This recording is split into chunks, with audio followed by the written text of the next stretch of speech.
All right, well, welcome back. This week and next week, we're going to talk about what happens to rocks when you put them under heat and pressure and other types of stress. This week, we'll focus on metamorphic rocks. Next week, we will talk about rock structures, faults, and folds, and things like that. So, back to the rock cycle. We're looking at the part of the rock cycle that's underneath the ground, kind of right over here on the lower left-hand side. You've got the igneous rocks down there. And then above that, you've got things that are kind of folded and such. And that would be where the metamorphism occurs. So what is metamorphism?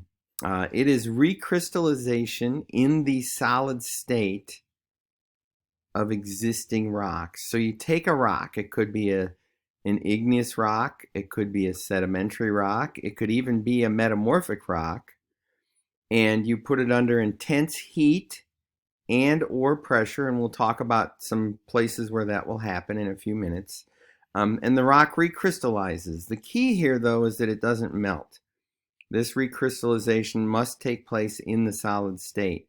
So think of it as a remodeling. Generally speaking, the elements that you have in the mineral crystals in the original rock are what you have to build the new minerals in the metamorphic rocks. There are a couple of exceptions to that, but that's the general rule, is that we're remodeling with the existing materials. We're not melting, so we're not completely tearing it down. We're kind of rearranging the walls, if you will. And through that process, we can get some new minerals. So what does this look like? Well, this is an example of a metamorphic rock. You'll notice that the minerals in this rock are lined up. So one of the effects that we very commonly see in metamorphic rocks is something that we're going to call foliation. We'll talk about foliation a little bit more, but the minerals in the rock will line up due to the high pressure. And you can see that can get kind of complicated. If you look above the handle of my rock hammer there, you'll notice kind of in the upper half of the photo, there are some kind of squiggly lines where the minerals are lined up, but they're not perfectly straight and flat. There's like little folds and things in there. And that kind of gives you an idea of what the heat and pressure are able to do. And next week we'll talk more about folding and deformation, but you can see that showing up very commonly in some of our metamorphic rocks. So, and here's a close-up view of some of those things that are kind of squiggled around. And again, this is recrystallization of an existing rock under high pressure and temperature. So what are the types of metamorphism? Where does this occur? Well, we're going to start in the upper right-hand corner. We just finished talking about igneous rocks. And igneous rocks are molten rock. They are very, very hot. And when they intrude, that heat moves away from the igneous intrusion and can impact the surrounding rock. And that creates what we call a contact metamorphic zone. So you can see those squiggly lines coming away from that igneous intrusion. And what that's indicating is that there would be an area around the intrusion where the original rocks got baked, they got cooked. And that high temperature causes change in the surrounding rock. Now, the farther you get, the less change there will be because the amount of heat is going to be lower. So that's contact metamorphism. That's just straight up heat, really not much pressure at all. On the lower left, we have hydrothermal metamorphism, which is hot water. So that intrusion can heat up the water that's present in the ground.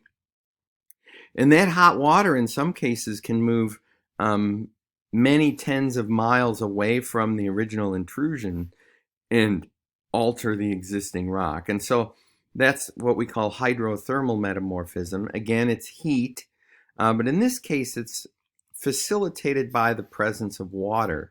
And now the one thing the water can do here that just contact metamorphism can't do is that hot water can bring in new elements. So we can actually get some different types of minerals forming as the hot water brings in a few new materials. In the lower right, we have exactly the opposite of these first two, which are heat related. This one is just straight up pressure. So we'll talk about faults next week, but along a fault, you have extremely high pressure, but relatively low temperatures.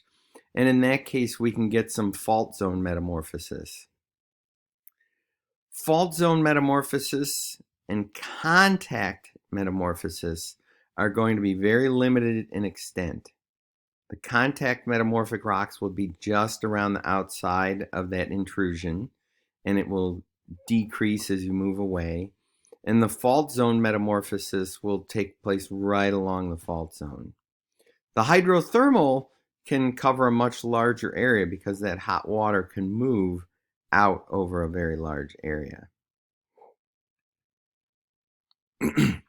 Now, the big metamorphic process, most of the metamorphic rocks that we look at will be what we call the result of regional metamorphism. And this is high temperature and pressure associated with the burial of rocks. So as you go deeper in the earth, the temperature and the pressure increase. If you get deep enough, that can result in metamorphosis.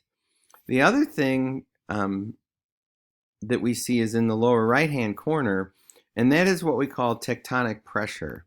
Now, we haven't really talked much about plate tectonics yet, and in fact, that's the topic that we reserve for the end of the class. But what you should know is that you can get some extreme pressures and temperatures occurring when two pieces of the Earth's surface push into each other. And that is what we call tectonic pressure. You'll notice the little blue arrows coming in from the sides, and that is causing some metamorphism, some intense pressures and temperatures over a very large region. So that's most of the metamorphic rocks we see will be regional metamorphism. And really, the tectonic pressure turns out to be kind of the number one in this realm. And we'll, like I said, talk more about that a little next week, and then quite a bit more after the exam. Last but not least is the lower left-hand corner. That's our shock metamorphism. That's kind of an unusual situation when something like a meteor, a very large meteor, I should say, hits the Earth.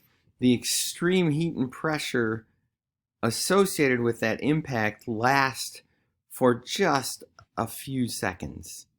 And it creates some kind of unusual minerals and rocks. Those aren't things that we would look at down in the lab, but these are things that geologists see in certain very specific situations. And so that's referred to as shock metamorphism. And it's extreme heat and pressure, really higher than anything else we would see with the other rocks. And the other unusual aspect of it is that it happens over an extremely short period of time. So let's take a look at what features we find in a metamorphic rock. And number one, compaction. So if you think about our sedimentary rocks and some of our metamorphic rocks have a little bit lower density, especially the extrusive igneous rocks have a little bit lower density. If I said metamorphic, I meant igneous. So think about some of those extrusive igneous rocks made of ash or that have bubbles. Think about all the sedimentary rocks that tend to have a lot of pore space. In metamorphism, that pore space typically goes away. So compaction is kind of number one thing. We have denser rocks. The other thing that we very commonly see is foliation and lineation. So if the pressure is primarily in one direction, it will cause the mineral crystals that form to line up. And that is what we refer to as foliation. Now, the minerals that do this are platy minerals and long minerals that grow in chains and double chains and sheets. If you remember back to the silicate minerals. Minerals that tend to grow in 3 dimensions, a more complicated kind of a structure, will usually not show much foliation or lineation at all. So when you look very closely at these rocks, and we can go back to this picture right here, you'll notice the black minerals are the ones that really show that lineation. And those are minerals that are growing in chains and double chains and sheets. So that's what foliation is. And so that's a key marker for metamorphic rocks. Some metamorphic rocks are not foliated. And for that to happen, we might have contact metamorphism. There's really no significant pressure in the upper right. In the lower left, the hydrothermal, again, not a lot of pressure, so you're not going to see minerals lining up. So minimal pressure will give us no foliation. If you don't have the right minerals. So if you start out with a quartz sandstone, the mineral quartz grows in 3 dimensions, and its minerals, they tend not to line up. So we don't have the appropriate minerals in that case to give us foliation. So the rock quartzite, and when limestone is metamorphosed, the same thing happens. The rock marble, they just don't show foliation, especially in a hand sample, because of the minerals that they're made of. And also they fit the bottom line there, which is uniform composition. It's all one mineral, and without the contrast in different types of minerals, you tend not to see the foliation, even if it's there. Sometimes if you look under a microscope, you'll see that the minerals are lined up. So, how do we classify these rocks? Well, the first thing we do is the first thing we notice, which is, are they foliated? And in your lab book, what you'll notice is there are 2 tables, one for the foliated metamorphic rocks and one for those that aren't foliated. The foliated metamorphic rocks include slate and phyllite, which is what we're looking at in the upper right. It's a rock these are rocks that have a relatively small amount of metamorphism, and so they look sometimes like their original rock in many cases, and the minerals are too small to see. When we move down to the lower right and the lower left, the lower right is schist. At the schist stage, the minerals, this is what we would call a medium grade metamorphic rock, and the minerals have gotten large enough for us to identify. And at the gneiss stage, which is the lower left, we're seeing a set of minerals that are very much like a similar composition igneous rock, because the high pressures and temperatures are favorable to those minerals. So we can actually see the grade in the type of rock. Slate and phyllite are low, schist is medium, and gneiss is high. And metamorphic grade just refers to how much change has occurred in the metamorphic rock. These are non-foliated metamorphic rocks. In this case, we have to use the type of minerals that are present. So quartzite is made of quartz, marble is made of calcite, and so the marble will fizz with acid, the quartzite will scratch glass. But you can see they look very similar. They don't have any foliation. They might have some original layering from the sedimentary rock from which they began. So a few more pictures of metamorphic rocks here. And I want to mention metamorphic grade before the slideshow runs out. Metamorphic grade is simply a measure of how much metamorphosis has occurred. And the way that we determine metamorphic grade is by either the type of rock, the index minerals. Different minerals are stable at different degrees of metamorphism, or the size of the crystals. The bigger the crystals, generally speaking, the higher the grade. And this is something you'll explore